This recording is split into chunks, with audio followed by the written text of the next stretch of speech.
తాకట్లో ఉన్న బంగారాన్ని విడిపించి ఆ రోజున మార్కెట్ ధర కట్టి మిగిలిన డబ్బును మీకు అందిస్తుంది కొమ్మూరి గోల్డ్.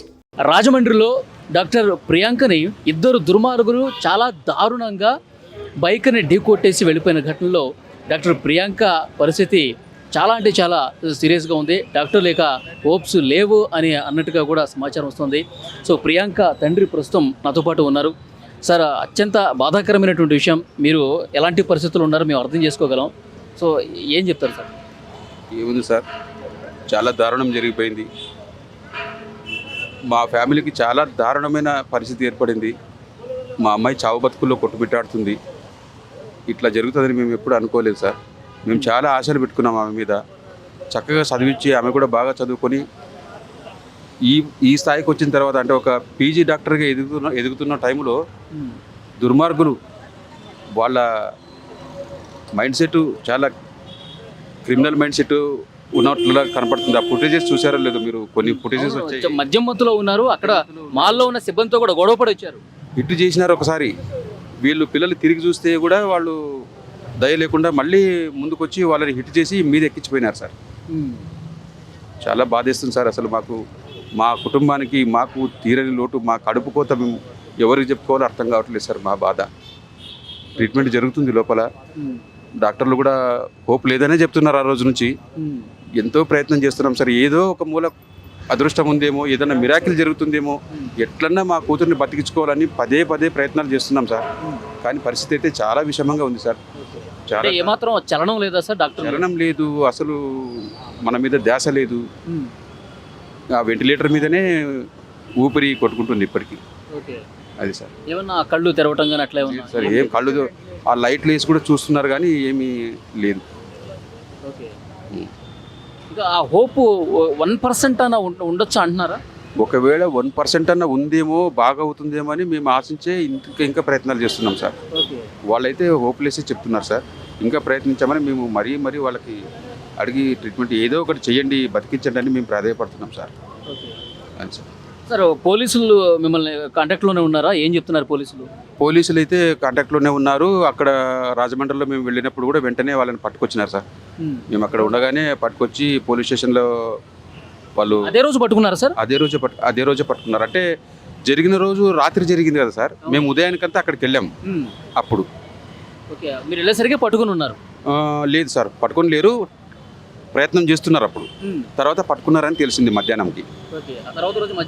మధ్యాహ్నానికి పట్టుకున్నామని నాకు చెప్పినారు సార్. వేరే అయితే సార్, ఇప్పుడు 3వ తారీఖు రాత్రి ఘటన జరిగింది. తర్వాత అంటే బయట ప్రపంచానికి తెలియడానికి ఇంత లేట్ అయింది. పోలీసులు ఇంత నెమ్మదిగా చెప్పడానికి కారణం ఏంటి? ఏమైనా డౌట్స్ ఉన్నాయా మీకు? మాకు అంటే మేము ఈ బాధలోనే ఉన్నాం సార్. బయటికి తెలియాలా అనేది అవన్నీ మేమేం పట్టించుకోలేదు. అమ్మాయికి ఇలా జరిగింది కదా, ఆమెను ఏ రకంగా బతికించుకోవాలో ఆమె దగ్గరే ఉన్నాం. బయట ఎవరికి చెప్పాలి, ఏం చెప్పాలనేది మాకు అదంతా ఏం మేము పట్టించుకోలేదు. అమ్మాయిని బతికించుకోవాలనే విషయంలోనే మేము ప్రయత్నాలు చేస్తున్నాము. బయట వినిపిస్తున్న మాట ఏంటంటే 3వ తారీఖు రాత్రి జరిగింది, 4వ తారీఖు, 5వ తారీఖు, 6వ తారీఖు కానీ బయటికి రాలా.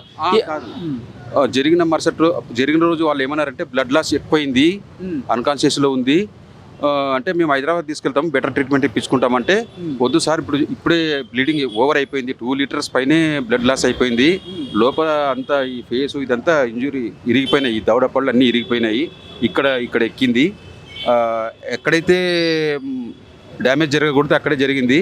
ఇప్పుడు మీరు తీసుకెళ్తే బ్లీడింగ్ ఎక్కువైపోయి మార్గమధ్యంలోనే చనిపోయే పరిస్థితి ఎక్కువ ఉంది. కనీసం 48 అవర్స్ అబ్జర్వేషన్లో పెట్టుకొని సరైన ట్రీట్మెంట్ ఇచ్చి ఏమైనా బతికే స్కోప్ ఉందేమో చూద్దామన్నారు. అట్లే ప్రయత్నం చేసినాం సార్.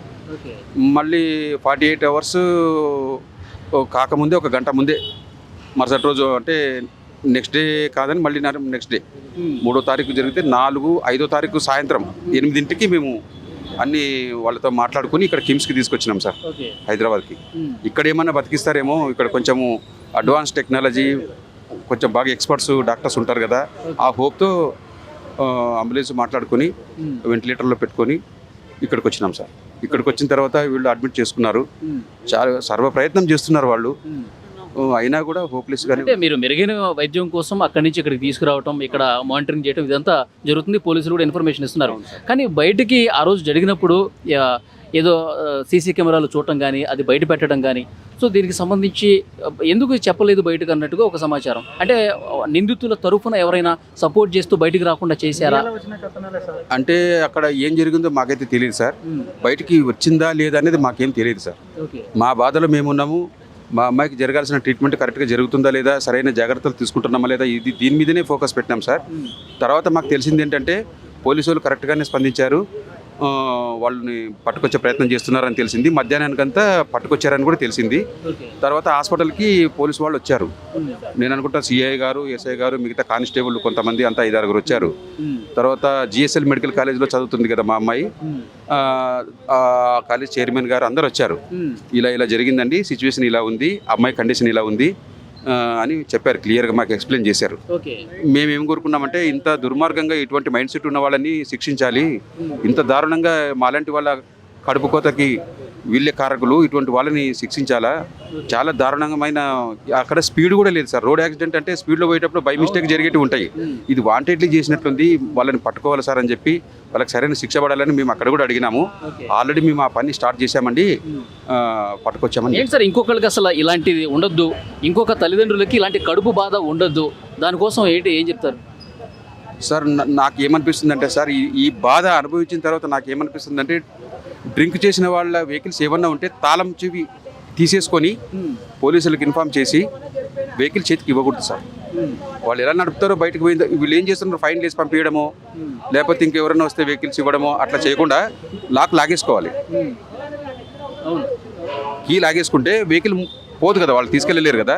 కనీసం జరగబోయే ప్రమాదానికి ఒక సేఫ్టీ ఉంటుంది, అదొకటి అనుకుంటున్నాను సార్. ఇలాంటి మైండ్ సెట్ ఉండే వాళ్ళకి భయం కలిగేలాగా సరైన శిక్ష. తాగి అట్లా రోడ్ల మీదకి వచ్చి చంపడం అంటే వాళ్ళు ఉగ్రవాదులతో సమానం కదా సార్. అంతే కదా సార్. ఇప్పుడు మేము ఏం పాపం చేసినాం సార్? మా అమ్మాయి ఇంత బ్రైట్ ఫ్యూచర్ ఉన్న అమ్మాయి కళ్ళెదురుగా ఇలా అయిపోతే మాకు ఎంత బాధ ఉంటుంది సార్.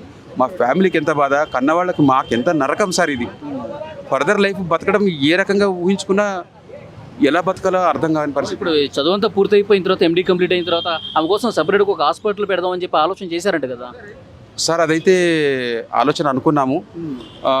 ఇంకొక 3 ఏళ్లలో అయిపోతుంది కదా. తర్వాత ఏదైనా ఒకటి మంచిగా ప్లాన్ చేసుకుని మా ఏరియాలోనే ఎక్కడైనా ఒక మంచి హాస్పిటల్ కట్టుకుని ఆమెకు ఒక మంచి లైఫ్ ఇవ్వాలి. ఆమె మా ఇంట్లో పెద్ద కూతురు కాబట్టి ఆమె మీదే మా అందరి హోప్స్, మా ఫ్యామిలీ. నాకేం కొడుకులు లేరు సార్, 3 ఆడపిల్లలే. ఈమె పెద్దమ్మాయి డాక్టరు, మాకు అందరికీ అండదండగా ఉంటుంది ఈమె అని అనుకున్నాం సార్. అటువంటి ఆశలన్నీ అడియాసలు చేసినారు సార్. సరే, మీ మిసెస్ గారి ఆరోగ్యం ఎట్లా ఉంది సార్? బాగానే ఉందా? ఈ వార్త విని కొంచెం ఏదో డల్ అయినట్టుగా ఇన్ఫర్మేషన్ వస్తుంది. ఆ రోజు మాకు ఫోన్ వచ్చిన వెంటనే మేము ఇక్కడ రెడీ అయిపోయి బయలుదేరాం సార్. అర్ధరాత్రి 12ంటికి మేము బయలుదేరిపోయాం. 12కంతా అక్కడక్కడ ఉండేవాళ్ళు గ్యాదర్ అయిపోయినాం. ఇంట్లో నేను బయట ఉన్నాను, ఇంకా ఇంట్లో లేడీస్ అందరూ రెడీ. 12 గంటలకు బయలుదేరినాం. మాకు 9:30, 10 కంతా ఫోన్ వచ్చింది. మేము 12 లోపలే బయలుదేరిపోయాం. ఉదయం 6:30కి అక్కడ వెళ్ళిపోయినాం సార్. అప్పుడు ఆ సిచ్యువేషన్ చూసి, ఆమె ఆ బ్లడ్ అదంతా చూసి, ఆమె ఉండే కండిషన్ చూసి ఆమె ఫిట్స్ వచ్చేసి తట్టుకోలేకపోయింది. నేను కూడా తట్టుకోలేకపోయినాను, కానీ ఇంకా బలవంతంగా ధైర్యం చేసుకుని అక్కడ ఎవరో ఒకరు చూసుకోవాలి కదా సార్. ఇంకా ఆమె తట్టుకోలేక ఫిట్స్ వచ్చినాయి సార్. అక్కడే మళ్ళీ ట్రీట్మెంట్ ఇప్పించినాం ఆమెకు కూడా. అది హాస్పిటల్, అదే పేరేమి హాస్పిటల్, అది స్వతంత్ర హాస్పిటల్ సార్. స్వతంత్ర హాస్పిటల్లో అది సార్. సో ఫైనల్గా ఏంటి సార్, ఇప్పుడు వైద్యులతో ఏం మాట్లాడారు మీరు? వాళ్ళు ఇప్పుడు వైద్యులు కండిషన్ క్రిటికలే అంటున్నారు. ఇంకా ఏదన్నా కొంచెం గట్టిగా ప్రయత్నిస్తే బతుకుతుందేమో అని మాకు ఆశ ఉంది సార్. కానీ స్కోప్ అయితే ఏమీ లేదని చెప్తున్నారు వాళ్ళు. ఇంకా ట్రై చేయమని మేము అడుగుతున్నాం సార్. పరిస్థితి అయితే చాలా విషమంగా ఉంది. బతికే స్కోప్ అయితే ఏం కనపడతలేదు సార్. ఆల్మోస్ట్ డెత్ అని చెప్తున్నారు వాళ్ళు. అంటే ఏమంటారు, బ్రెయిన్ స్పందించడం లేదు ఎంత ప్రయత్నించినా. లాస్ట్లో ఇంకొక టెస్ట్ ఉంటుంది. కనీసం ఆ టెస్ట్లోనైనా లాస్ట్ ఛాన్స్ 1% ఏమన్నా ఉందేమో చూద్దాము. సోడియం లెవెల్స్ ఎక్కువ ఉన్నందుకు ఆ టెస్ట్ ఇప్పుడే చేయడానికి కుదరదు. అది కొంచెం తగ్గించి ఆ టెస్ట్ చేద్దాము, కరెక్ట్ రిజల్ట్ వస్తుంది, అప్పుడు డిక్లేర్ చేద్దాము అంటున్నారు. ఆ చిన్న హోప్ను కూడా మేము ప్రయత్నం చేద్దామని అనుకుంటున్నాం సార్. అది చాలా స్పష్టంగా అర్థమవుతోంది. ఆ తండ్రి ఎంత బాధలో ఉన్నాడు, ఎంత ఆవేదనలో ఉన్నాడు కూడా చాలా క్లియర్గా అర్థమవుతుంది. ఇంకా హోప్స్ అయితే లేవు, డాక్టర్స్ అయితే చాలా క్లియర్గా చెప్పేశారు. ఇంకా ఆల్మోస్ట్ అంతా అయిపోయింది. ఇంకా దేవుడి మీద భారం వేయటమే. నేను కొన్ని గంటలు చూద్దాం అన్నట్టుగా నామకే వస్తే అట్లా చెప్పినట్టుగా తెలుస్తోంది. అది ఆ తండ్రి బాధ ఒక్కసారి చూడండి. ఎన్నో పై చదువులు చదివించి మంచి డాక్టర్గా చూడాలనుకుంటే ఆ కూతురి ఆ భవిష్యత్తు పూర్తిగా అర్ధాంతరంగా ముగిసిపోయినట్టే కనిపిస్తోంది. ఎందుకంటే ఇద్దరు దుర్మార్గులు, ఇద్దరు రాక్షసులు, వాళ్ళు ఇక నరరూప రాక్షసులు అని చెప్పాలి. తాగి ఇట్లా వచ్చి మనుషుల ప్రాణాలు తీయడానికి వాళ్ళు రోడ్ల మీదకి వస్తారు. వాళ్ళు చాలా అంటే చాలా కఠినంగా శిక్షించాలండి. అలా చేస్తేనే ఇంకొకటి ఎవడు కూడా తాగి రోడ్ల మీదకి రాడని చెప్పి చాలా బాధతో వాళ్ళ మిసెస్ కూడా, అంటే ప్రియాంక తల్లి కూడా బాధకు గురైపోయి తట్టుకోలేక ఇక స్పృహ కోల్పోయి ఫిట్స్ వచ్చి పడిపోయిందంట. సో ఆమెకు కూడా ఇదే హాస్పిటల్లో ట్రీట్మెంట్ జరుగుతోంది. ఇక అది పోలీసులు ఒకవైపు ఇన్వెస్టిగేట్ చేస్తూ ఉన్నారు, మరోవైపు ఇక డాక్టర్లు చివరి ప్రయత్నంగా వాళ్ళు ఏదో చేస్తూ ఉన్నారు. కానీ ఆల్మోస్ట్ అంతా అయిపోయింది అని చెప్పి ఆ తండ్రి చెప్పడం కూడా మనం చూసాం.